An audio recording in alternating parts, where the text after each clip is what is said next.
कल जो मुस्लिम पक्ष के द्वारा जो एक तरह से झूठा आरोप लगाते हुए जो वक्फ अमेंडमेंट एक्ट है 2025 का, उस पर जो उसके बारे में उन्होंने जो झूठ परोसा था, माननीय सर्वोच्च न्यायालय को गुमराह करने की कोशिश की थी। इस तरह से मुस्लिम पक्ष ने झूठ बोलने का काम किया है। एक एक करके मुस्लिम पक्ष के जो जितने झूठा दोषारोपण थे, जो अमेंडेड एक्ट है उसके ऊपर, उसको उन्होंने तार तार करने का काम किया। आज सुबह 11 बजे से लेकर के अभी शाम के 4 बजे तक पूरे मामले की सुनवाई चली है। आज भारत सरकार की तरफ से लरेड सॉलिसिटर जनरल तुषार मेहता साहब ने अपना दलील रखा और पूरे दिन उनकी दलील चली।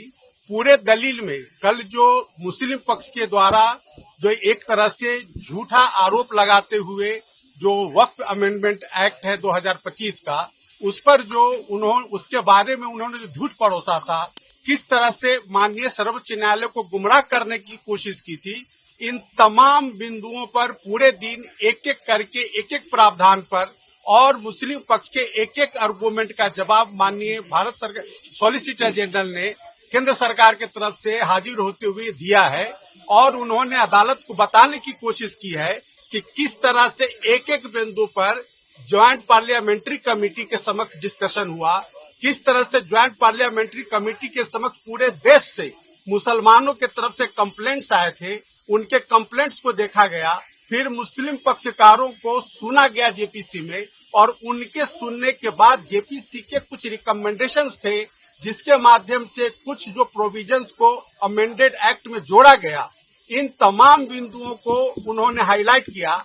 जबकि कल कपिल सिब्बल साहब ने बहस करते हुए ये कहा कि 3C और 3D को न तो ये जेपीसी के समक्ष मुद्दा था, न तो ये पार्लियामेंट के समक्ष मुद्दा था। उनका कहने का लबोलबाब था कि एक्ट पास होने के बाद जोड़ा गया।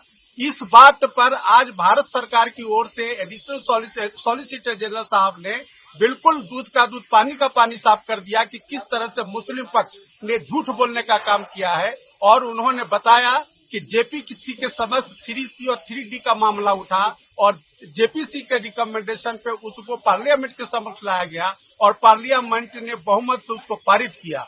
तो इस तरह से एक एक करके मुस्लिम पक्ष के जो जितने झूठा दोषारोपण थे सरकार के ऊपर या उस जो अमेंडेड एक्ट है उसके ऊपर, उसको उन्होंने तार तार करने का काम किया। और बड़ी ही गंभीरता से माननीय सर्वोच्च न्यायालय ने इस सारे बिंदुओं पर गंभीरता से सुना और उस पर कल भी सुनवाई जारी रहेगी। कल भी भारत सरकार की तरफ से जो सॉलिसिटर जनरल साहब वो अपनी बात रखेंगे। उसके बाद जो मुस्लिम पक्ष के एडवोकेट्स हैं उन्हें भी कुछ समय के लिए सुना जाएगा।